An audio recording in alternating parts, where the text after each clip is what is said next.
My name is Steve King. I'm an applications engineer with 3M Communication Markets Division. And I'm here to talk about the 3M Slim Lock closure and how it works. And with me today here is Dave Dupui, who's a mechanical engineer who actually developed the technology that allowed us to create such a novel product. We came up with the two-part concept only because we attempted to just use the foam and just use the gel, and we found we couldn't create the enclosure that we actually wanted.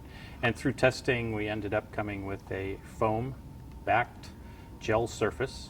It's tacky on the inside. We had extra gel put in the front and the back that helped us with close around the triple point, as we call it, right where this joint and this joint meets the rail. One-handed operation, so you don't need tools. It has a lock, so you can leave it closed on the tower and on the cable.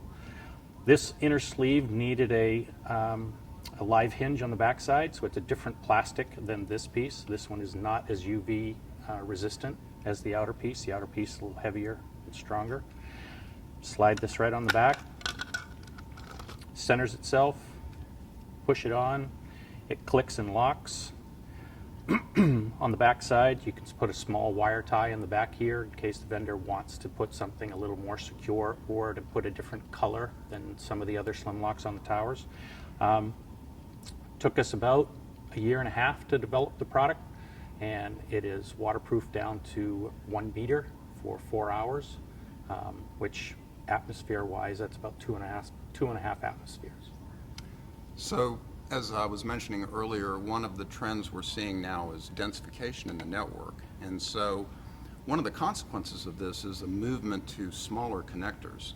So in support of that, we've just launched 2 new slim lock closures, one for the so-called mini DIN connector and one for what's known as the N-type connector. Dave? I'm going to hand you these two here. So our first one was for DIN 716.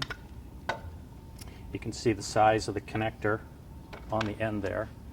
Then we went to the next size smaller that allowed us to connect smaller cables.